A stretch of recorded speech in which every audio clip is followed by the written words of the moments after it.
Saya dah dapat dah Facebook Datuk. Okey, semua orang dapat. Okey, insya-Allah sekali lagi Assalamualaikum warahmatullahi taala wabarakatuh. Saya Imi Sofi Waalaikumsalam Ahmad. warahmatullahi wabarakatuh. Okey, kepada semua yang sedang Waalaikumsalam menonton warahmatullahi wabarakatuh. di Facebook Datuk Dr. Hassan bin Muhammad Ali. Sekarang ini kita akan berbicara sembang petang sempena PKP ini dengan tajuk Di Sebalik Kejayaan Anak-anak. Dan insya-Allah alhamdulillah hari ini kita ada dua orang figura yang tak asing lagi, yang mana bukan setakat boleh memberikan kita panduan tetapi juga inspirasi dan berkongsi pengalaman. Saya perkenalkan kepada para follower, para pendengar, para penonton. Saya bawakan khas kepada anda Profesor Dr. Haji Yusof Muhammad. Assalamualaikum Prof.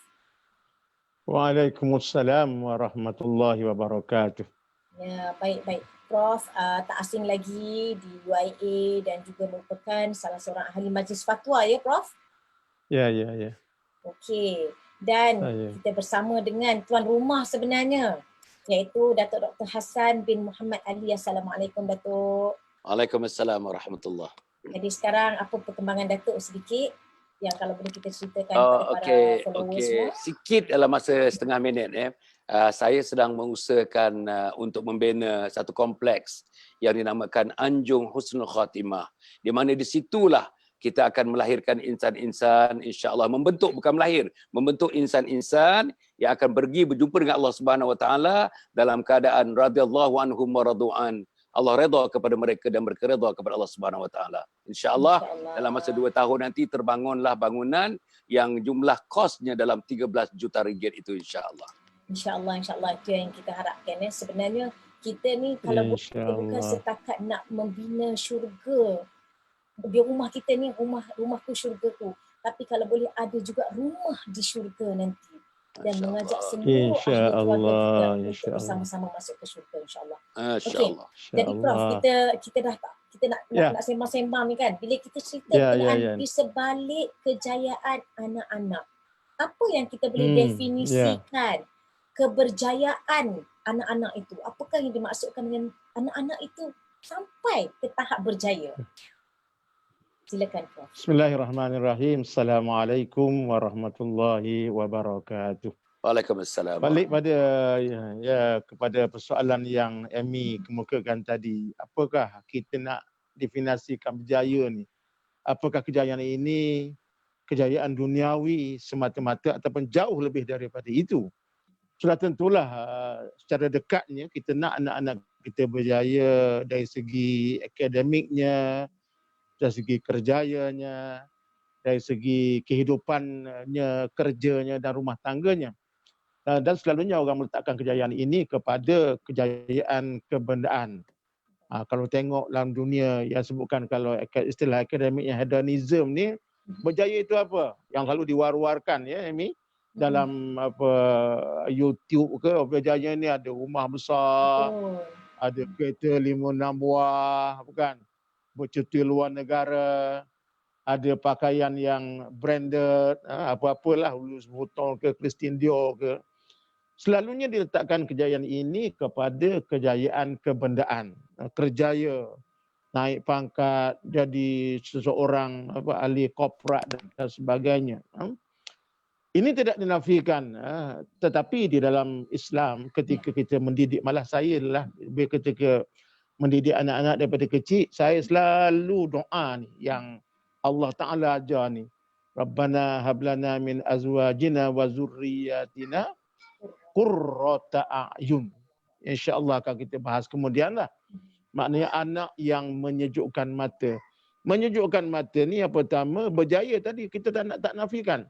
Kita nak anak-anak kita berjaya, kerjayanya ada kerja tetap yang boleh berbakti kepada kita. Bukan? Sebab apa maknanya kalau anak-anak berjaya? Dia berjaya seorang diri, tak kisah mak ayah, tak kisah keluarga, tak kisah masyarakat, membentuk orang yang selfish, yang pentingkan diri sendiri. Satu. Tetapi dalam Islam, dan saya cuba terapkan pada anak-anak saya lah, macam Amy musim COVID ni, kami tiap-tiap malam saya sembahyang jemaah, alhamdulillah. Maghrib sampai isyak tu kita sembahyang jemaah ramai-ramai dengan anak, dengan cucu ramai-ramai. Boleh ikuti Facebook saya lah. Dr. Yusuf Muhammad tu boleh tengok. Saya ajar mereka doa-doa yang selama ni kita tak pernah ambil tahu, kita take for granted. Rupa-rupanya bila kita cek anak cucu ni, betulkan Fatihah, betulkan tahiyat, betulkan bacaan kunut. Saya ajar anak ni yang pertama sekarang doa-doa mudah, doa tetap iman, doa selamat dunia akhirat. Sekarang musim Covid ni doa tu yang terlalu dibaca, Allahumma inna na'udzubika minal barasi wal junun wal juzam min sayyil asqam. Jadi yang kita nak ni anak ni dunia dia berjaya, dia ada kerjaya dan sebagainya, tetapi yang pentingnya ialah dia tidak melupakan akhirat. Ini penting. Apa makna ya ini berjaya dunia ni hebat semua, tapi jiwa kosong, ibadat tak ada. Minta jauhlah anak-anak yang derhaka kepada orang tua, tak prihatin kepada orang tua. Jadi kita selalu doalah pada Allah Taala, bukan? Rabbana atina fid dunya hasanah wa fil akhirati hasanah. Dunia baik, akhirat juga baik. Dan inilah wawasan saya ketika membesarkan anak saya lah selama 4 orang. Alhamdulillah. Ini anak saya semua sekarang ni dah bekerja, dah kahwin, dah ada cucu pun semua. Alhamdulillah.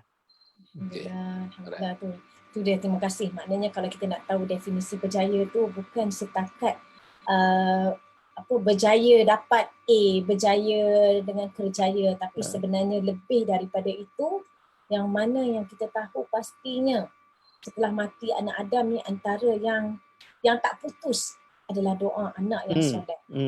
Itulah. Tak gini Ami, kadang-kadang kan, kita ni anak-anak ni saya duk tengok, dan saya percaya dalam teori pendidikan pun dia ada potensi masing-masing. Ada anak yang otak pintar, dia boleh laju. UPSR 5A, PMR, SPM, dia excellent, excellent. Tapi kita terima ada anak-anak yang memang mind dia tak boleh pergi. Dia berbeza lah setiap orang tu, betul. Jadi kita anak-anak ayah ni, mak ayah ni, bila anak katalah dia tak cemerlang perasaan ayah biasa, jangan kita rasa down sangat. Kita kena motivate anak-anak, tak apa. Kalau anak ni gagal, quote unquote lah, gagal dari segi akademik, kadang-kadang dia cemerlang. Satu lagi kalau kita tengok kan, Amy, kalau tengok kan, dan saya tengok menyaksikan kadang-kadang kita duk bangga dengan anak-anak yang pangkat besar, jawatan besar, wang banyak. Kita terlepas pandang pada anak-anak yang tak excellent dari segi akademik, tapi banyak bakti kepada kita, duduk dengan kita. Jadi inilah konsep ni, kepada saya pesanlah pada ibu bapa ni, kalau anak-anak tak cemerlang sangat dari segi dunia, jangan dinafikan. Kadang-kadang kita sakit demam, anak inilah yang nak tengok kita kan. Yang berjaya tu dia kadang-kadang luar negara. Dia sibuk lah kan. Dia sibuk dengan kejayaan dia, dengan keluarga dia. Jadi inilah yang kita nak tanamkan dalam jiwa anak-anak, insya-Allah. InsyaAllah saya kira mukadimah yang cukup mantap. Jadi Datuk, kalau kita tengok doa tadi tu sebenarnya daripada surah Al-Furqan tu sangat dia merangkumi Rabbana hablana min azwajina wa zurriyyatina qurrata a'yun. Jadi Datuk, bagaimana untuk kita tadi anak-anak? Kita nak anak-anak macam mana anak-anak berjaya. Jadi ibu bapa juga perlu menunjukkan jalan bagaimana untuk berjaya, bagaimana untuk menjadi qurrata a'yun. Lebih-lebih lagi sekarang ni PKP ni sangat banyak masa Allah bagi, secara hikmahnya Allah bagi kepada kita untuk bersama membina keluarga. Silakan Datuk. Okey. Assalamualaikum warahmatullahi wabarakatuh. Para penonton yang dihormati sekalian, ya. Tadi mukadimah yang cantik yang diberikan oleh Profesor Dr. Yusuf, dan Amy pun telah memulakannya dengan begitu baik perbincangan kita santai-santai pada petang ini. Apa yang ditanyakan tadi, dalam Al-Quran disebut Rabbana hablana min azwajina wa dhurriyyatina qurrata a'yun waj'alna lil muttaqina imama. Kita hendak anak-anak kita, zuriat kita qurrata a'yun, penyejuk mata. Apa yang kita nakkan penyejuk mata? Yang pertama tuan-tuan, kalau kita ambil yang pertama akidah. Dari segi akidahnya, keyakinan yang mutlak kepada Allah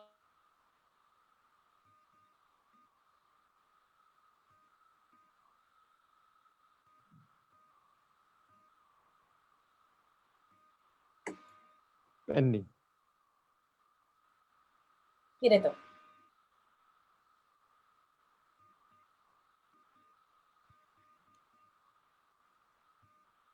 Prof okey ke? Cuaca nak hujan kat sini ni. Ya. Dia ada gangguan sikit. Dia macam dia stuck. Okey. Jadi Dato' okey ke di rumah tu?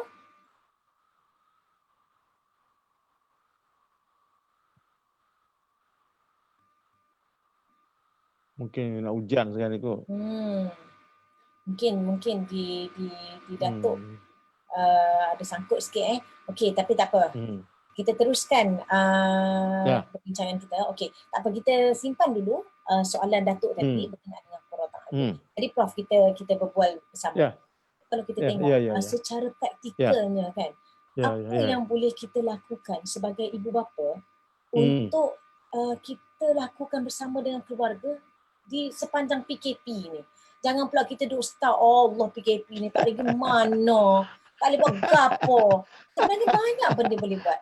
Jadi secara praktikalnya apakah yang sebenarnya lepas PKP ni kita dapat capai apa? Itulah. Ginilah Amy, kita masa sedang menjalani PKP ni, perintah tak bagi bergerak ni kan. Ada orang tu rasa jemu sangat macam mana nak habiskan 24 jam dalam rumah. Ada yang duduk seorang dalam rumah, dalam kondo, terkurung sendiri. Tapi yang pertama, kita masih syukur kita sihat. Kena tanamkan dalam diri setiap penonton yang ada ni, Allah Ta'ala bagi kita masih sihat. Kita masih duduk dengan keluarga kita, kita boleh bagi makan minum dengan baik, terutama orang yang ada pendapatan tetap atau ada simpanan. Jadi kita kena fikirkan macam mana kita nak manfaatkan PKP ini. Yang pertama kalau kita tengok kan, Amy kan, selama ni masa kita kerja, kita kadang-kadang jarang ada kesempatan nak bersama. Betul, kita pergi keluar pagi, balik malam.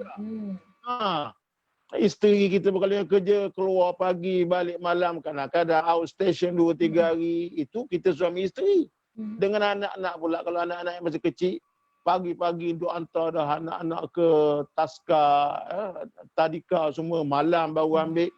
Tak banyak masa nak bersama ni. Rahmat Allah Ta'ala dengan PKP ni, kita kena fikir macam mana PKP ni pada kuduk saya sajalah. Takat makan minum itu rutin biasa. Ada orang kata masih PKP ni Amy kan, asyik masak je. Kalau anak saya tu yang tak pernah pandai masak, dia belajar macam-macam buku resepi, jadi pandai masak dah. Betul. Tapi tengok YouTube, tengok buku resepi. Anak saya yang sulung ni buat potek, kata potek. Sedap pula makannya. Jadi kita boleh makan bersama, masya-Allah. Pertama nak masuk Ramadan kan. Kita lalu Ramadan kita buka sama-sama. Kita masak sama-sama, kita makan sama-sama, ada kebersamaan kita dalam keluarga. Tapi yang saya buatlah ini kan, sejak dah seminggu PKP ni, pada minggu pertama saya kata okey, anak menantu cucu pun kata kenapa tidak kita solat jemaah. Selama ni saya selalu jadi imam kat masjid, kat surau. Masya-Allah. Pengajar ratalah tak pernah duduk rumah malam kan. Pergi masjid depan rumah Datuk Azhar pun saya pergi Masjid Ghufran tu. Sana sini. Jadi kita sibuk di luar, tapi dengan PKP ni ada rahmat. Kami maghrib kami jemaah. Sama-sama semayang ramai-ramai. Lepas tu saya cek seorang-seorang. Anak menantu ni cuba baca doa. Lama ni ada yang hafal tapi kadang-kadang bacaannya tak betul, makhrajnya. Inilah masanya untuk kita betulkan dan kita belajar, ada masa. Ya. Kebetulan pula saya buat 2 sesi Amy. Sesi yang kedua saya ngajar bahasa Arab. Allah. Isteri saya kahwin dengan saya dah 40 tahun tapi la astati' kalam al-arabiyyah ma'aya. Hatta udarris fil jami'ah fil al-arabiyyah. Walakin al-an kullukum takallam Arabi. شوية الأساس الخوار العربية Boleh cakap Arab sikit-sikit. Jadi mula mukadimah lah, ana, anta, anti, antuma. Kemudian dia punya vocabulary, haza kitabun, haza kursiyun. Jadi seronok. Saya baru nampak, Masya Allah, hebat, seronok. Dan kadang-kadang anak-anak tiap-tiap malam, bila lagi bah? Bila lagi bah? Kata abang pun nak rehat juga malam ni. Kalau malam lah kita cuti. Masya Allah. Maknanya itulah pentingnya sebenarnya sebagai ketua keluarga ni. Bukan takat tahu nak pergi beli barang je. Bukan takat tahu beza serai dengan kucai. Tapi sebenarnya bagaimana untuk kadang-kadang lengkuah dengan serai tak boleh beza. Jadi sebenarnya bagaimana untuk membentuk keluarga tu. Ya. Dan ada, yelah walaupun kita ayah kan, anak menantu, tapi kita cuba narrow down the gap ni. Kita berbincang, kita berbuat secara terbuka, tetapi masih ada adab lah. Betul, kan anak menantu ni dia tetap hormat lah kita bagi orang tua bukan. Jadi saya rasa alhamdulillah satu kemanisan. Saya sendiri pula Amy, kalau boleh saya sambung sikit lagi lah. Ya, sila. Saya ni masa PKP ni insya-Allah dah siap dah buku saya, satu buku. Masya-Allah. Ini sebenarnya menjadi satu motivasi kepada orang muda ni. Rather than not anything at home, why not I have an office at my home dengan apa antara tajuknya Prof? Tajuk buku saya ni insya-Allah akan keluar. Saya nak hantar cetak dalam sehari dua ni. Pengalaman saya ke seluruh dunia ni. Saya namakan tajuk buku saya Travelog Ilmu dari Timur ke Barat. Saya cerita pengalaman saya pergi ke Jepun, pengalaman saya pergi ke Sudan, pergi ke Jordan, pergi ke Eropah, pergi ke mana saya mengajar. Saya pernah dipinjamkan sebagai pensyarah pelawat di Universiti New Zealand selama setahun. It's very fruitful experience for me lah. Jadi saya tak azam, alhamdulillah nak siap dah. Saya tengah touch up sikit-sikit, editing semua. Saya alhamdulillah. Insya-Allah. Bila saya ceramah tu. Okey. Terima kasih. Baik. Terima kasih Prof. InsyaAllah. Semoga nanti bolehlah insyaAllah saya dapatkan buku tu. Okey, jadi Datuk, kita sambung balik dengan yang kita kata, yang mana Allah kata qurrata a'yun. Bagaimana untuk menjadi anak yang menyejukkan mata, tapi haruslah dimulai dengan ibu bapa yang mendidik anak itu menjadi qurrata a'yun. Silakan Datuk. Okey, tadi tuan-tuan minta maaf kami tadi dalam 6 minit agaknya tadi kami offline tadi. Ada some difficulty, technical difficulty di peringkat saya lah. Di peringkat saya ni. Tapi sekarang dah kita alhamdulillah kita boleh continue. Nampak Amy yang comel tu, nampak profesor dan saya nampak semua sekali lah. Alhamdulillah. Okey, soalan yang tadi saya cuba nak jawab soalan tadi, tapi I was offline tadi masa saya jawab tadi tuan-tuan puan ni.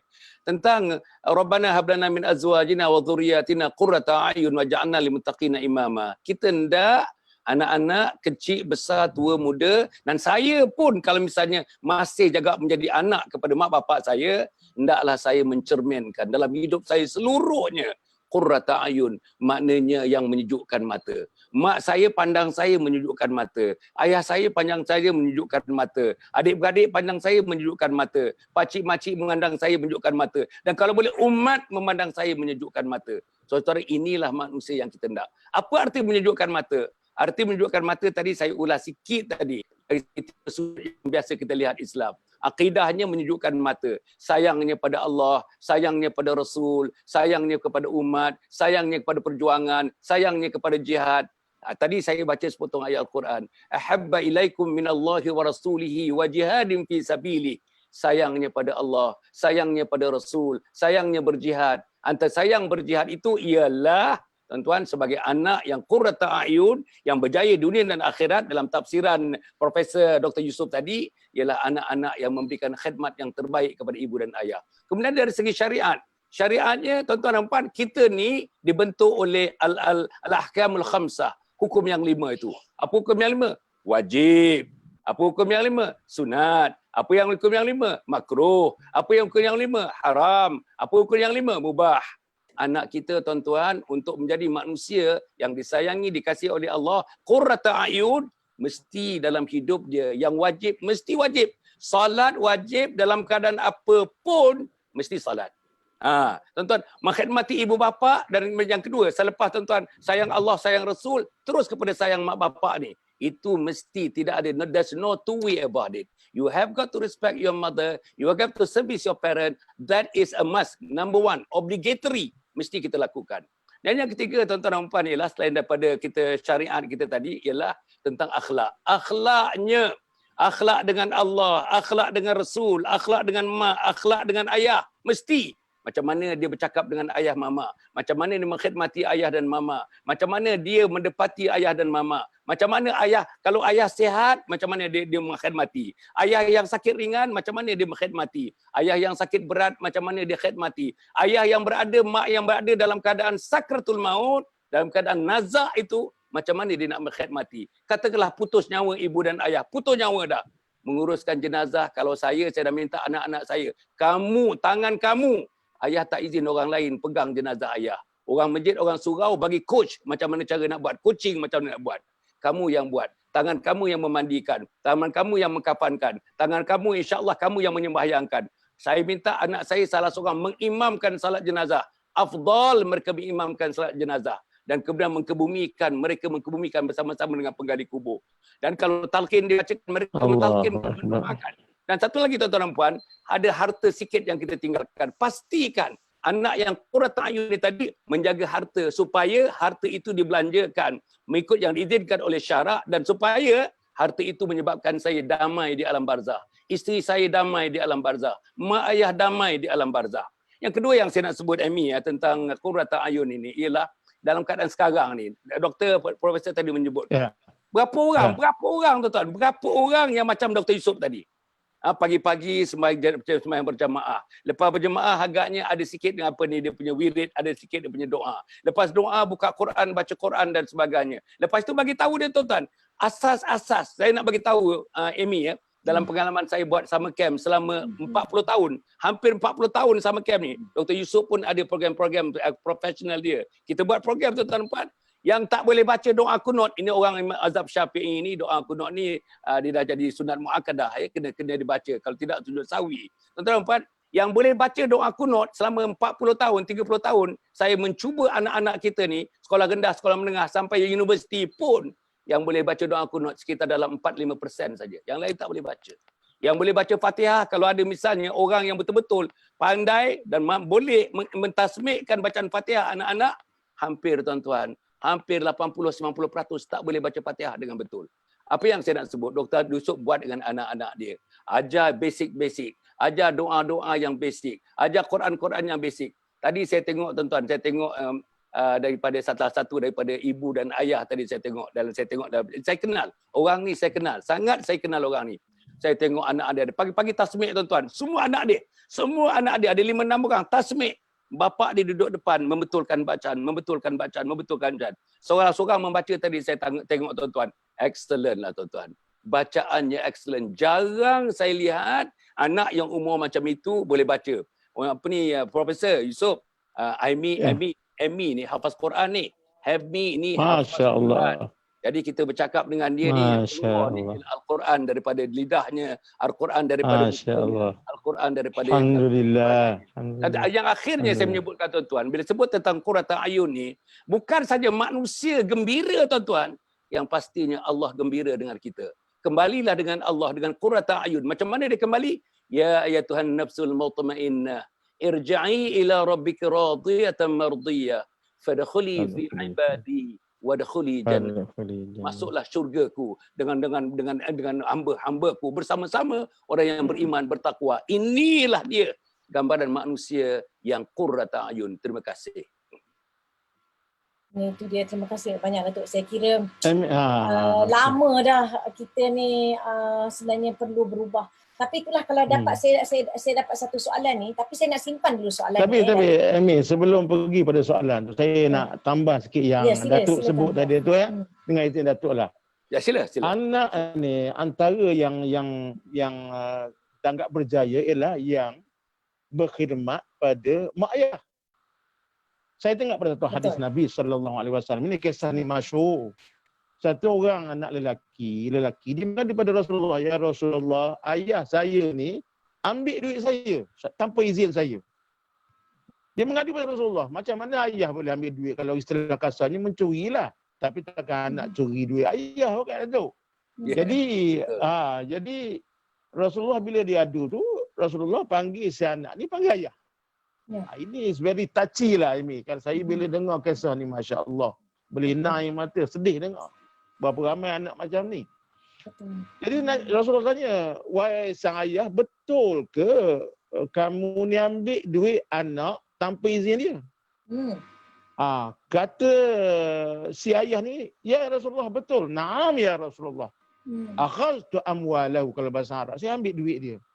Tapi ayah mengadu, ya Rasulullah, anak aku, anak lelaki aku ini, masih dia kecil, aku besarkan dia dengan penuh kasih sayang. Dia sakit, aku bawa dia berobat. Dia menangis, aku damaikan dia. Dia tak ada makanan, aku beri makanan. Aku rela ya Allah, aku tak makan. Tengok anak aku makan, aku semua bahagia. Tapi bila aku dah tua, wahai Rasulullah, dia dah kahwin, dia dah ada keluarga dia, dia hidup senang lenang, dia makan, aku tak makan, wahai Rasulullah. Allah. Aku tinggal sendirian, sunyi sepi, wahai Rasulullah, mengharapkan kasih sayang dan pembelaan daripada anak. Apa jawab Nabi? Si anak terdiam bila ayah cerita pada Rasulullah. Nabi kata, wahai sang anak, dalam bahasa Arab Nabi kata, innama laka wa nafsaka haqqu abuka. Wahai sang anak, bukan setakat duit ni yang ayah kamu ambil ni. Harta benda kamu milik kamu, malah diri kamu itu sendiri adalah milik ayah kamu. Jadi maknanya Nabi beritahu tak salahlah sang ayah ni, sebab ada setengah-setengah anak. Bila dia berjaya, dia hidup senang lenang, rumah besar. Adakah dia reward, dia compensate mak ayah dia ni? Yang besarkan dia, kalau yang mak ni, terutama mak lah kan. Nabi kata bila tanya, siapa Rasulullah? Nabi kata, ummuka. Ba'da hadza man ya Rasulullah? Nabi kata, ummuka. Maknanya ummuka 3 kali. Yang kali yang keempat, summa abuka. Mak ni sangat dekat dengan anak. Yang Nabi Quran sebut, hamalathu ummuhu wahnan ala wahnin. Wa fisaluhu fi amain anishkurli wa liwalidayka ilayyal masir. Betul lah yang Datuk sebut tadi tu. Mak mengadu anak, susah, sebaliknya susah. Syukurlah pada aku yang pertama, kata Datuk Hasan tadi kan, pada Allah, pada Rasul dan kepada kedua bapa kamu. Dan itulah khidmat. Kalau dari segi dunia lah. Dunia ni anak kena begitu. Jangan anggap anak-anak ni, terutama saya nak pesan pada anak-anak yang dah ada kejayaan ni. Ada lebih, bagi. Tak ada lebih, tak cukup. Cukup, bila nak cukup? Berkat, kalau tak ada berkat, tak ada rezeki mak ayah, tak ada berkat rezeki kita, sentiasa dan selamanya duit tak akan cukup. Yang Nabi kata, lau kana li bani adam wadiyani min zahabin la batagha salisuhuma. Anak Adam kalau diberikan 2 lembah yang penuh dengan emas, kalau tak syukur, tak ada qanaah, tak khidmat pada orang tua, tak berkat rezeki dia, la batagha salisuhuma, dia akan mencari lembah emas yang itu. Jadi saya sebutkan, saya amalkan. Mak saya baru meninggal. Mak saya baru meninggal 18 bulan yang lepas. Tak sampai sebulan. Hari ni genap sebulan. Hari ni 18 hari bulan. Masya Allah. Saya lah ini kan. Berkat mak. Sejak saya mula kerja, saya beritahu anak isteri saya. Sejak saya mula kerja, sampailah dia meninggal, saya tak pernah putus 1/4 gaji saya. Buat rumah untuk dia, hantar dia naik haji, bawa dia pergi Mekah buat umrah. Dan alhamdulillah rezeki kita berkat, dan Allah Taala bagi rezeki yang macam-macam daripada sumber. Allah. Masya-Allah. Tolonglah doakan, mudah-mudahan mak saya dalam kubur sekarang InsyaAllah. sedang istirahat. Allahu akbar. InsyaAllah. Saya kira beliau pergi meninggalkan satu saham akhirat, insya-Allah. Yang mana kami adik-beradik 10 orang. Semua lelaki, seorang perempuan. Alhamdulillah, dengan izin Allah Ta'ala boleh kata berjaya lah semualah. Ada yang jadi usahawan, ada orang politik, ada yang berniaga, ada yang pegawai tinggi kerajaan, semua berjaya. Tapi saya rasa syukur bila mak saya meninggal ni, kami adik-beradik ni semua dapat menghadap mak kami. Alhamdulillah. Dan dia sakit tak nak. Kami redha lah. Sebab Nabi pun kata, doakan kalau hidup itu lebih baik, maka berikanlah kesihatan. Kalau mati itu lebih baik, maka doakanlah. Mudah-mudahan dia dapat bertemu dengan Allah. Macam yang Datuk sebut tadi lah. Irni ila rabbiki radiyatan mardiyah. InsyaAllah, insyaAllah. Okey, baik. Prof, Datuk dan juga para penonton, kita rehat seketika. Kita beri laluan kepada iklan. Dan insyaAllah kita akan kembali selepas ini. Ada satu hadis yang akan ini bawakan. Akan kita cerita, kita bedah bersama-sama selepas ini. Kita rehat seketika, kembali selepas ini. Silakan. Okey, tuan-tuan dan puan-puan yang mati sekalian ya. Macam Dr. Yusof tadi menulis buku. Saya pun sedang menyiapkan buku. Dalam COVID ni, saya menyiapkan buku yang nak terbit, tapi oleh kerana printer ni tak dapat kertas. Dia tak dapat kertas. Kalau tidak, Amy, buku tu dah terbit 2 minggu yang lepas. Nama bukunya, Isteriku Ketua Bidadari Syurga. Isteriku Ketua Bidadari Syurga. Buku ni saya tulis, saya nak yakinkan setiap wanita di mana pun mereka berada, tuan-tuan dan puan, yang Muslim, yang mukmin, dia akan jadi bukan bidadari syurga, dia akan jadi ketua bidadari syurga. Dia jadi ketua bidadari syurga, insya-Allah. Jadi tuan-tuan dan puan, ini buku yang sudah terbit, yang tuan-tuan dan puan, insya-Allah. Ini tuan-tuan, ini buku yang saya war-warkan selalu, iaitu buku tajuk dia Khidmati Ayah Bonda Hingga Akhir Hayat. Khidmati Ayah Bonda Hingga Akhir Hayat. Buku ini saya tulis dalam 3 bulan setengah yang lalu, tuan-tuan dan puan. Sekarang ni saya menggunakan buku ini dalam program-program saya. Amy, saya ada program pukul 7 pagi saya ada program, pukul 9.30 pagi saya ada program live, ini live, HB live ni. Dan pukul 2.30 petang saya ada program. Malam petang ini pukul 5 saya ada program tadi. Sekarang ada program, dan malam ini pukul 9.15 pun kita ada program. Dan inilah tuan-tuan, program-program ini saya buat antaranya untuk memberikan dakwah kepada kita, ilmu kepada kita. Di samping kita mempromosikan macam buku ini, kutipan daripada buku ini tuan-tuan, kutipan daripada buku ini kita tumpukan seluruhnya, hampir seluruhnya kepada membina Anjung Husnul Khatimah. Tuan-tuan dan puan ya, saya tulis, saya cetak, saya edarkan tuan-tuan dan puan. Tapi apa juga Anjung Husnul Khatimah, insya-Allah. Kemudian yang kedua tuan-tuan, yang kedua ni buku ini. Ini buku yang ke-42 tuan-tuan. Tadi buku ke-40 saya dah tulis 42 buku. 42 buah buku saya dah tulis tuan-tuan. Ini namanya Husnul Khatimah Impian Setiap Muslim.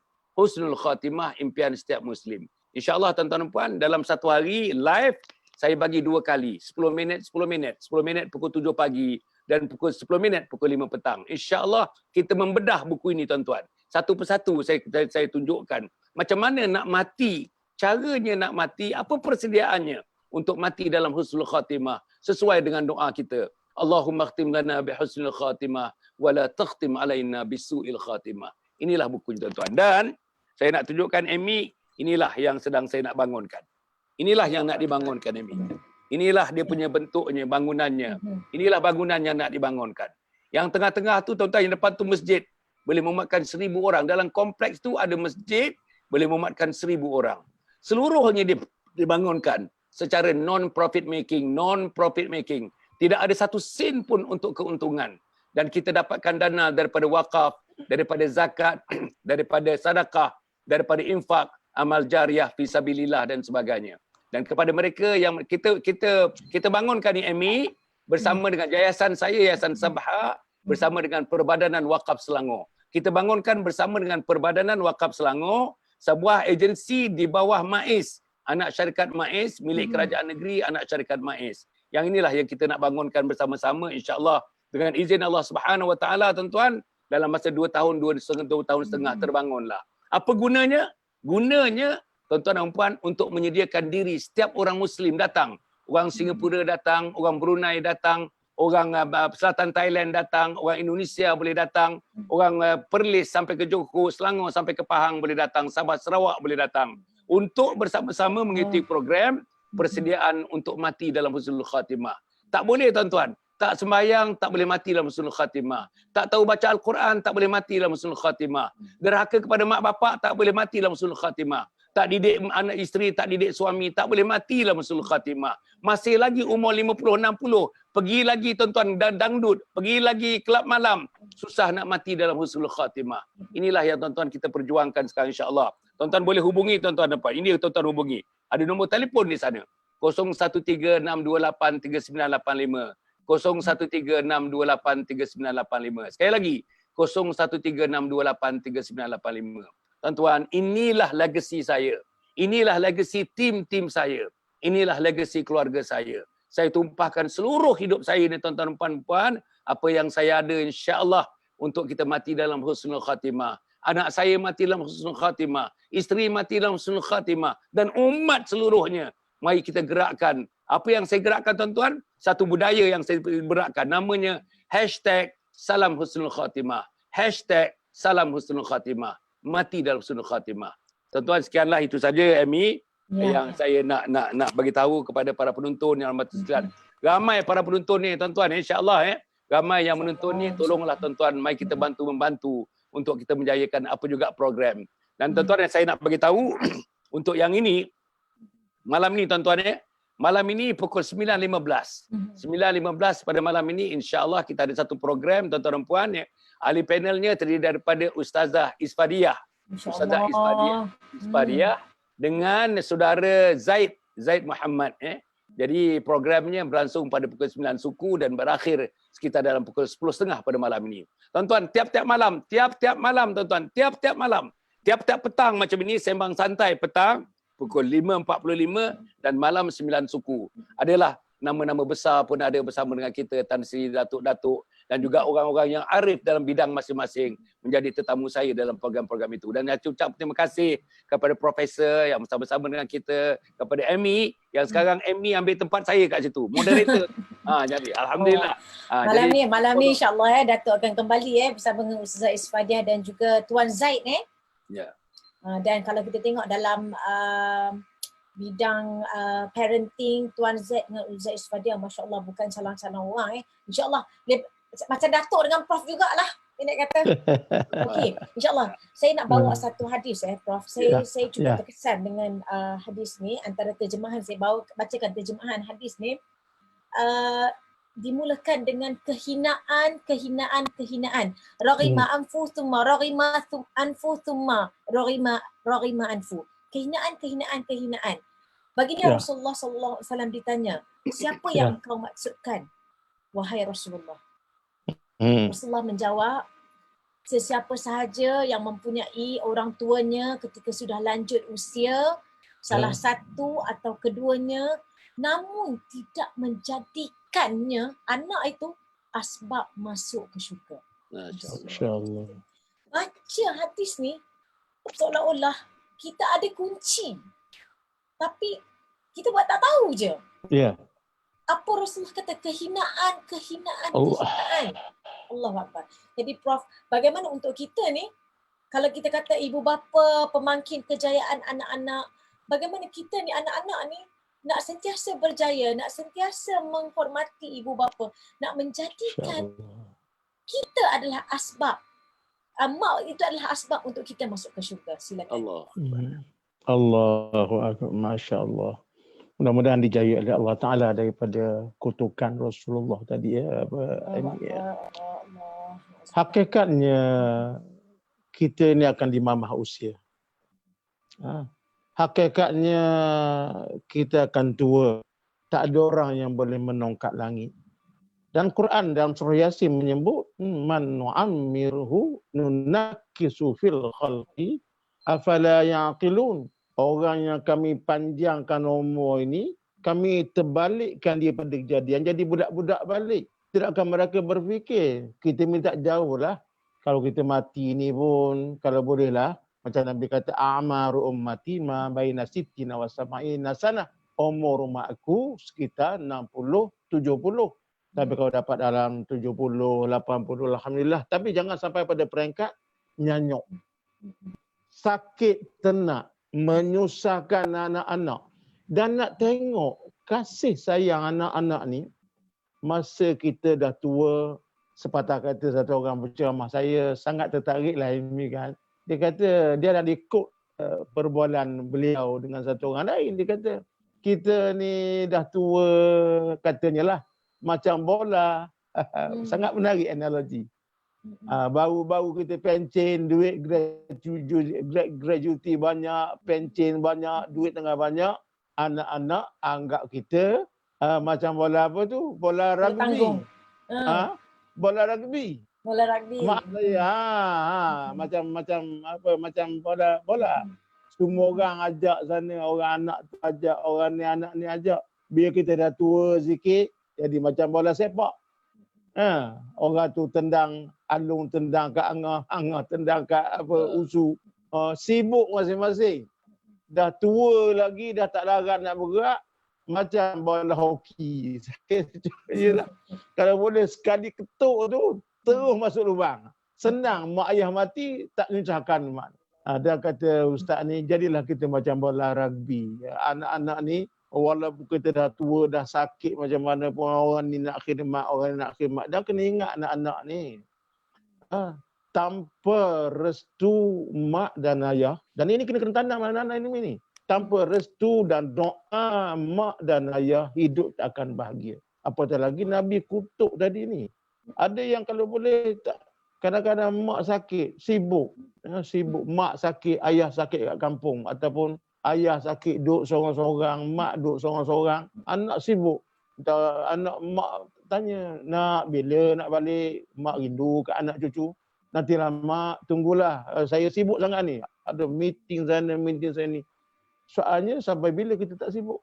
Sebab itu balik pada hadis yang Imi baca tadi itu, sementara orang tua masih ada ni khidmat. Khidmat ni dalam bentuk RM1. Sebab kadang-kadang mak ayah yang susah ni, macam mak saya lah, dia memang susah. Dia tak ada pencen, ayah tak ada pencen. Anak-anak lah pakat bantu kan, RM1. Tapi kadang-kadang setengah mak ayah tak perlukan RM1. Yang dia perlukan ialah love and care. Cinta dan kasih sayang. Kalau saya ingat Datuk Hassan pun, saya pun seronok bila anak-anak cucu balik rumah makan ramai-ramai. Kadang-kadang jadi macam tongkang pecah rumah tu. Tak apa. Tak apa Imi, tongkang pecah, tolong pecah. Bila kita duduk dua orang, saya dengan isteri saya duduk berdua je kat rumah. Kalau tak ada anak-anak cucu balik ni, Masya Allah. Tapi syukurlah anak saya yang sulung ni, walaupun rumah dia tak jauh pada rumah saya, dia check in, check out di pagi malam tiap-tiap hari. Ni COVID ni berkampung halaman rumah saya. Bolehlah jadi penghormati. Betul. InsyaAllah. Jadi gitulah Imi ya. Pesanlah pada anak-anak tu, khidmatlah pada orang tua. Betul. Semoga kita dijauhkan daripada kehinaan tersebut. Okey, jadi baik Datuk. Ada satu soalan ni. Macam mana untuk kita memanfaatkan masa sepanjang PKP ini? Saya tak pandai, ada ibu bapa dia tak pandai ilmu agama. Macam mana dia nak memberikan kepada anak dia? Ni lagi pula ni nak masuk, nak kena jadi imam ni. Bagaimana yang nak dikatakan dia nak anak-anak berjaya, tapi saya pun tak reti macam mana nak buat. Jadi silakan Datuk. Okey. Pertama sekali saya terus jawab soalan dia. Kalau bukan nak jawab, maknanya nak bagikan pendapat. Berkongsi. Yalah, nak kongsikan ya. Pertama sekali, peranan mak bapak ni, kita kena jelas. Aku sebagai ayah, ketua segala-galanya. Isteri aku adalah next in line, yang leadershipnya ialah isteri aku. Maknanya, suami dan isteri kena mempunyai goal yang sama. Dan bersama dengan anak-anak, apa matlamat keluarga kita? Tuan Amy, Profesor, saya dah tanya-tanya keluarga-keluarga ni, tanya anak dia, kalau tak tanya mak dia pun. Berapa keluarga yang ada matlamat? Kita dalam organisasi, ni doktor ni, dia urus organisasi, dia bagi konsultansi organisasi. Kita dalam organisasi mesti ada matlamat. Tak ada organisasi yang tidak ada matlamat. Tapi bila kita balik ke rumah, ada tak matlamat itu? Suami pernah sebut tak matlamat. Bapa pernah sebut tak matlamat keluarga. Anak dah sebut matlamat keluarga. Anak daripada kecil dah yang tua dah 37 tahun. Tapi tak pernah dengar matlamat. Apa matlamat tuan-tuan sekarang ni? Matlamatnya ialah redha Allah Subhanahu Wa Taala. Radhiyallahu anhum wa radu'an. Allah redha kepada mereka dan mereka redha kepada Allah Subhanahu Wa Taala. Itu yang pertama.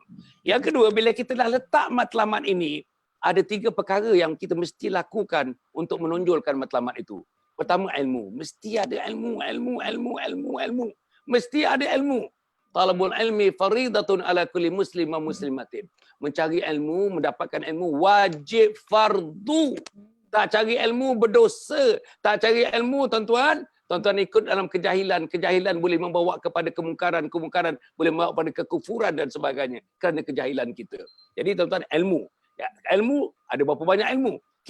Saya tuan-tuan, tak tahulah dengan Profesor Yusof, saya dah garap ilmu dunia ni tuan-tuan. 23 tahun. Amy belajar berapa tahun saya tak tahu. Pakcik belajar 23 tahun terus-menerus belajar sampai dapat PhD, Dr. Yusof pun PhD dan sebagainya. Tapi ilmu macam tu hebatnya. Tapi cuba tanyakan ilmu akhirat. Ilmu ni ada ilmu dunia, ilmu akhirat, ilmu akli, ilmu nakli. Ilmu akli, ilmu dunia ni masya-Allah. Saya dah harung berapa lautan pergi Amerika Syarikat. Tinggal dekat sana 6 tahun setengah, total 6 tahun setengah. Tapi tuan-tuan, Quran tak boleh baca macam mana. Sembahyang bacaan doa iftitah pun tak boleh baca macam mana. Tak boleh pimpin anak, tak boleh isteri macam mana. Tak pernah jadi imam. Tuan-tuan dan puan, cuba tanya para penonton yang dihormati sekalian ni, berapa orang suami yang pergi ke depan menjadi imam dalam sejarah perkahwinan kita? Tuan-tuan, bukan itu saja. Amy, saya nak bagi tahu, Profesor, saya mula dalam program online ni, live ni pada 18 Mac. Hari pertama tuan-tuan, kita PKP ni, hari pertama ni, saya dah live sampai sekarang ni. Dah masuk 1 bulan, 2 hari dah. Live, hari-hari live. Ada 3 soalan orang tanya kepada saya. Orang bagi kertas tanya saya dan juga ada respon ini. Ada satu orang tuan-tuan, dia kata, mak bapak mentua dia, dia kata, tak pernah sembahyang. Saya dengar tak pernah. Bukan tak sembahyang, Amy. Tak pernah sembahyang. Profesor, tak pernah sembahyang. Apa lagi yang kedua? Yang kedua dia kata tuan-tuan, dia kata adik-beradik sebelah suami dia pun dia tengok tak pernah sembahyang. Bukan tak sembahyang, tak pernah sembahyang. Dan dia kata juran-juran dia di bawah-bawah dia pun dikelihatannya ada kaitan dengan dia, saudara dengan dia pun ada yang tidak pernah sembahyang. Tuan-tuan dan puan-puan, kalau orang inilah jadi ayah, orang inilah jadi mak, orang inilah jadi ketua keluarga, can you ever imagine? Tadi we were talking about qurrata ayun. Penyejuk mata. Penyejuk mata apa ni? Apa penyejuk mata ni? Inilah yang kita kena fikirkan. Yang ketiga, bila saya sebut tentang macam mana nak buat tadi. Ilmu, tapi ilmu kena cari amal. Kena amal ni. Salat mesti salat. Tuan-tuan dan puan, semalam saya dalam program macam ini, dengan satu orang tuan-tuan dan puan, orang tu nama Nuraini Khani kan. Orang tu kita punya apa? Dia kata dia jual buah. Orang Terengganu ni Profesor orang Terengganu. Dia jual buah. Dia kata dia punya seronok, dia hidup dia dengan Quran. Dia jual buah pun sambil dia potong buah tu, sambil dia buat jus buah tu, dia sebut, dia baca. Fabi ayyi ala'i rabbikuma tukadziban. Fabi ayyi ala'i rabbikuma tukadziban. Dia hafal Ar-Rahman. Penjual tu hafal Ar-Rahman, hafal surah Al-Waqi'ah, hafal surah At-Tabarakalladzi. Semuanya. Masya Allah tuan-tuan. Apa dia kata perniagaan dia? Perniagaan dia makin membesar, orang makin ramai. Tuan-tuan, pergilah dekat pakar dia kata. Tanya Nuraini. Itulah orang tengok air jus yang paling hebat di Terengganu ni di tempat dia. Makin hari makin berkembang dan Petronas bantu dia untuk memberikan ruang berniaga yang lebih besar dalam pelan Petronas di sana. Jadi apa dia kata? Sebab kami terapkan salat. Sebab kami terapkan Al-Quran. Sebab kami terapkan hukum hakam agama. Sebab kami sayang Allah. Sebab kami cinta Rasul. Sebab kami khidmati mak dan ayah dan sebagainya. Tuan-tuan dan puan-puan yang mati sekalian, akhirnya saya nak sebut. Ilmu, amal, iman. Kita mati tak boleh jadi sebagai Muslim saja-saja. Apalagi sebagai nominal Muslim. Muslim by name. You just cannot face God when you are only a Muslim by name. Hasan Ali tapi tak sembahyang. Hasan Ali tapi tak keluar zakat. Hasan Ali tapi makan riba. Hasan Ali tapi rasuah. Hasan Ali pergi joli. Hasan Ali main perempuan. Tuan-tuan, ini tuan-tuan, saya minta maaf cakap dengan tuan-tuan ya. Dalam keadaan kita sekarang ni, Amy tanya saya tadi, macam mana kita nak gunakan ini? Tuan-tuan, hari-hari Tuan-tuan, ada orang yang bagi tahu saya, tuan-tuan. Dia message kat saya, dia tag kat saya. Petang tadi pun ada satu orang tag kat saya. Dia risau, dia kata suami dia. Dia risau tengok ayah dia. Apa dia? Menggolek, tidur, baring, tidur. Baring, bangun, tengok TV. Lepas tu buka peti ais. Ambil barang-barang dalam peti ais. Makan. Lepas tu pergi pasar. Dia pergi pasar juga. Dia pergi pasar. Isteri masak, makan, tidur. Baring, tidur. Mengantuk, tidur. Besok bangun. Subuh tak bangun. Allah, tuan-tuan. Ini. Cuba kita renung ke belakang. Akhirnya, cuba kita renung ke belakang. Dah 32 hari ni. PKP ni dah 32 hari. Ilmu bertambah tak? Amal bertambah tak? Kasih Allah bertambah tak? Kasih Rasul bertambah tak? Quran bertambah tak? Celik Quran tak? Celik hadis tak? Islam bertapak di rumah kita tak? Tuan-tuan, akhirnya tuan-tuan yang mati sekalian, kalau tuan-tuan tak gunakan selama PKP ni, tak ambil kesempatan, sampai bila pun mungkin kesempatan yang sama ni tidak akan berlaku lagi dalam hidup kita. Terima kasih. Betul, itu dia. Terima kasih banyak-banyak Datuk. Dan sebenarnya inilah dia medium yang terbaik. Kita memasuki revolusi industri 4.0. Tapi kalau kita tak guna teknologi sekarang ni, sia-sia. Jadinya PKP ni kita tak buat apalah. Hanya buka peti ais, tutup peti ais, baring dan sebagainya. Kita nak keluar pun tak boleh. Maka inilah medium yang kita boleh gunakan. Okey, jadi Prof, nampaknya masa pun dah terlalu singkat. InsyaAllah sedikit pesanan Prof pada semua yang duk dengar, semua yang melihat, kepada semua follower di DHA, insyaAllah. Bagaimana untuk kita pastikan masa kita manfaat, semoga kita tidak dinilai apa yang kita lakukan tapi tak ada apa. Silakan Prof.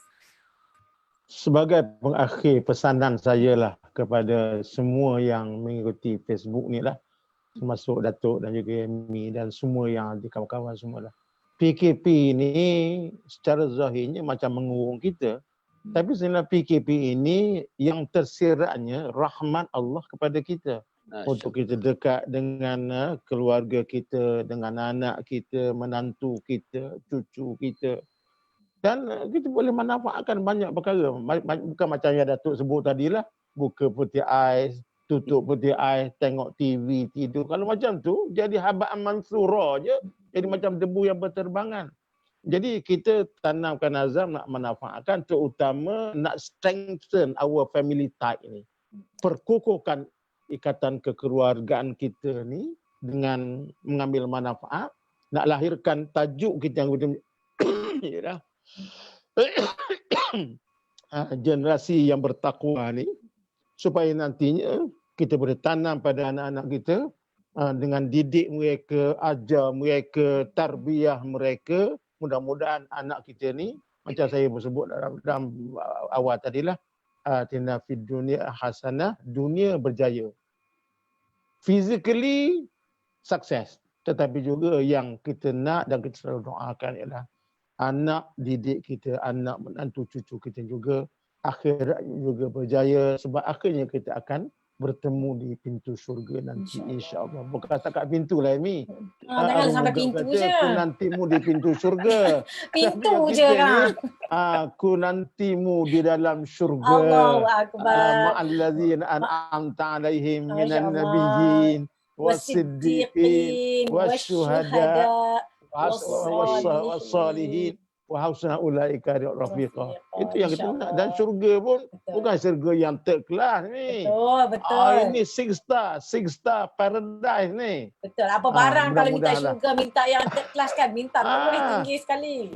Kita nak check in hotel pun tak nak duduk hotel Chowkit kan Amy kan. Kita nak duduk mana tu? Mandarin Oriental. Nak boleh Shangri-La. Jadi kat syurga pun kena yakin. Saya nak pesan ni, yakin sungguh-sungguh yang Nabi katakan, syurga ni bukan kecil.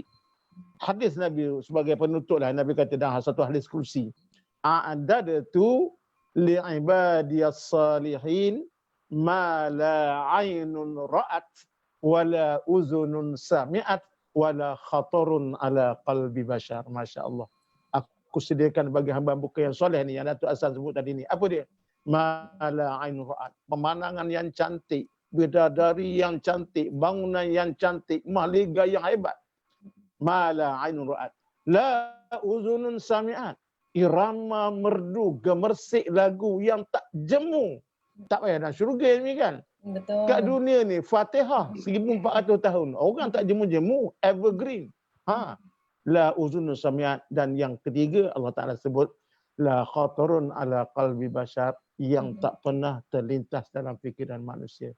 Insya-Allah penonton sekalian, dengan sedikit amalan kita ni kita banyakkan, mudah-mudahan kita bertemu dalam syurga bersama anak isteri kita nanti. InsyaAllah. InsyaAllah dalam syurga para follower, para pendengar, para penonton, bukan setakat di pintu syurga di dalam syurga. InsyaAllah, insyaAllah.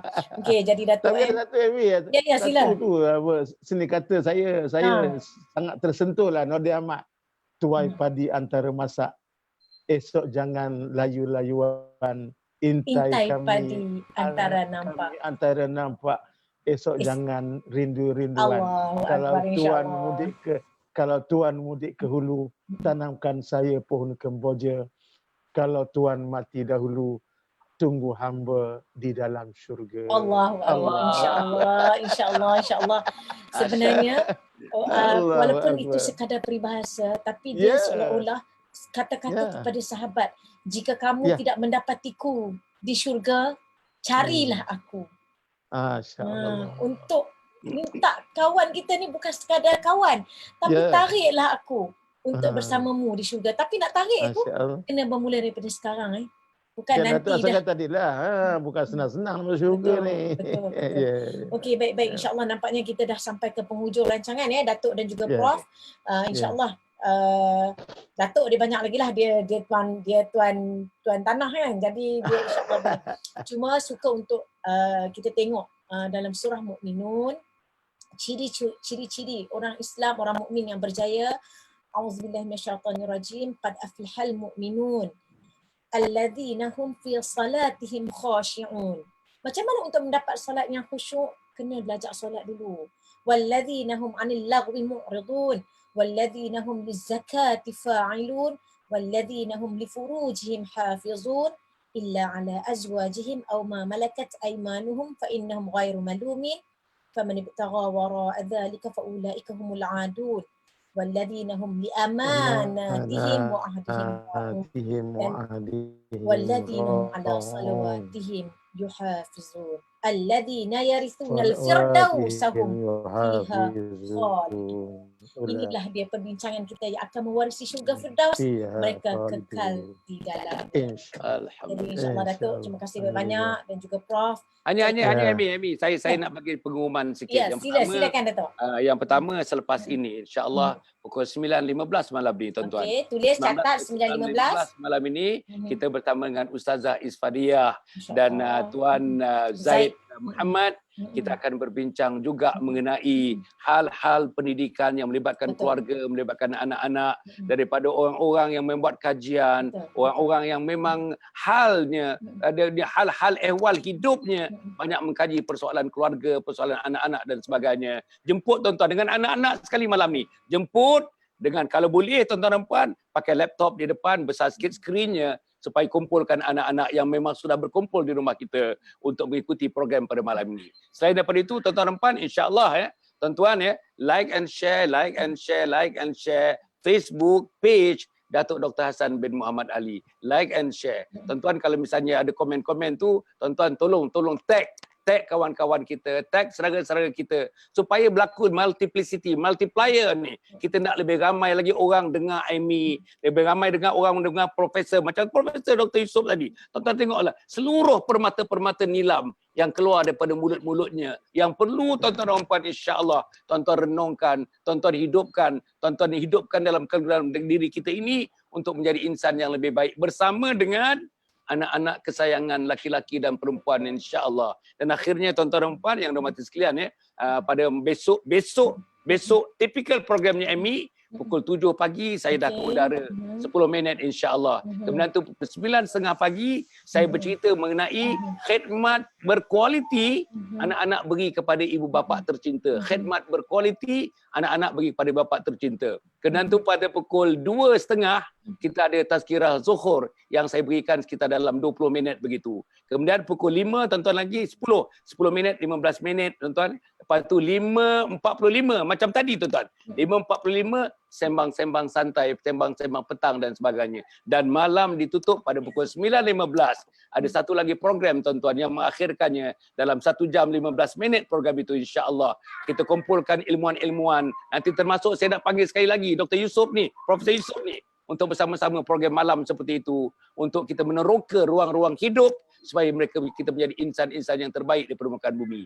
Cukup setakat itu, saya serahkan kepada Amy untuk menutupnya. Ya, betul, insya-Allah. Dan dapat kita simpulkan as-salah imanuddin, salat itu tiang agama, runtuh salat maka runtuhlah tiangnya. Ya, kita maksudkannya. Dan juga para penonton, jangan lupa malam ini 9.15 saya cukup kenal dengan sosok Zaid Isfadiah, saya cukup kenal dengan sosok Tuan Zaid yang saya kira memang perlu untuk kita sama-sama mengutip bagaimana untuk kita mendidik anak di era sekarang yang cukup mencabar, bukan macam mak-mak kita dulu.